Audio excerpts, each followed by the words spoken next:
جان بوجھ کر باطل کرنا میں شمار ہوگا۔ جیسے کہ مثلا ایک گلاس پانی کا کوئی بھولے سے پی لیتا ہے، مثلا کوئی شخص نیند سے اٹھا، یاد ہی نہیں تھا کہ مجھے روزہ ہے یا نہیں ہے، تو ایک گلاس پانی کا پی لیا۔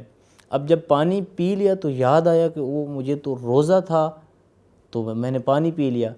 اب اس کا روزہ باطل نہیں ہوا چونکہ اس نے بھولے سے پیا ہے، لیکن اب یہ خیال کرے کہ اب تو اچھا پانی پی لیا ہے تو بس چلو ایک گلاس اور ہی پی لیتے ہیں، تو یہ جو جان بوجھ کر دوبارہ پیے گا تو اس کا روزہ اس صورت میں باطل ہو جائے گا۔ مسئلہ دیگر جو مبطلات روزہ میں سے ہے وہ یہ ہے کہ اگر کوئی شخص کوئی چیز دوسرا شخص روزے دار کو زبردستی اس کے منہ میں کوئی چیز ٹھونس دیتا ہے، تو یا مثلا اس کا سر پانی کے اندر ڈبو دیتا ہے، کیونکہ مبطلات روزہ میں سے ایک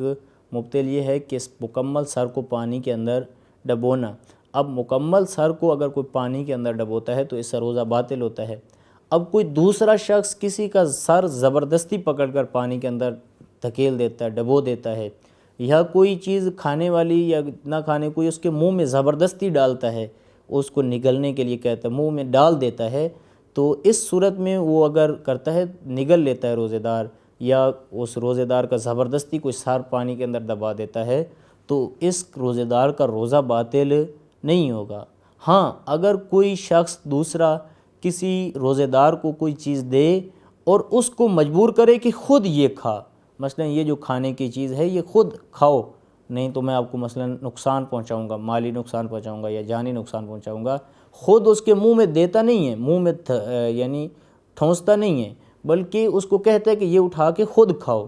اس صورت میں اگر روزے دار اس چیز کو اٹھا کے کھا لیتا ہے تو اس کا روزہ باطل ہو جائے گا۔ لہٰذا مسئلہ یہ ہے کہ اگر کوئی دوسرا شخص زبردستی روزے دار کے منہ میں کوئی چیز ٹھونس دیتا ہے یا مثلا اس کا پانی میں سر پکڑ کر ڈبو دیتا ہے مکمل، تو اس سے روزے دار کا روزہ باطل نہیں ہوگا۔ لیکن اگر کوئی شخص روزے دار کو کوئی چیز یہ پڑی ہوتی ہے سامنے اور کہتا ہے کہ یہ کھاؤ اور خود کھاؤ، نہیں تو میں آپ کو مثلا نقصان پہنچاؤں گا، اس صورت میں روزے دار وہ خود چیز اٹھا کے کھاتا ہے، اگرچہ پیچھے سے وہ پریشر دے رہا ہے، اس کو دبا رہا ہے کہ اس کو کھاؤ،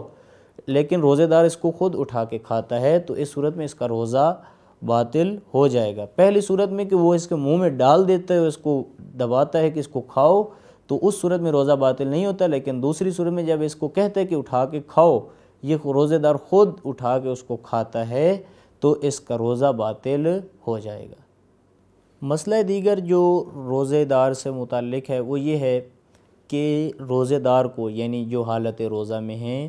اس کو کسی ایسی جگہ پر نہیں جانا چاہیے کہ جہاں پر اس کو معلوم ہے کہ میں اگر اس جگہ جاؤں گا تو مجھے زبردستی کیا جائے گا میرا روزہ توڑنے کے لیے، کوئی چیز میرے منہ میں ٹھونس دی جائے گی یا میرے اوپر اجبار کریں گے کہ آپ یہ اپنا روزہ باطل کرو، تو ایسی جگہ پر روزے دار کو نہیں جانا چاہیے۔ لہٰذا اگر کسی روزے دار کو پتہ ہے کہ فلاں جگہ میں جاؤں گا تو وہ مجھے زبردستی میرا روزہ باطل کروا دیں گے، میرے منہ میں کوئی چیز ٹھونسیں گے یا زبردستی کوئی چیز مجھے کھانے کا حکم دیں گے، تو اس صورت میں روزے دار کو اس مقام پر ایسی جگہ پر نہیں جانا چاہیے۔ ہاں اگر کوئی روزے دار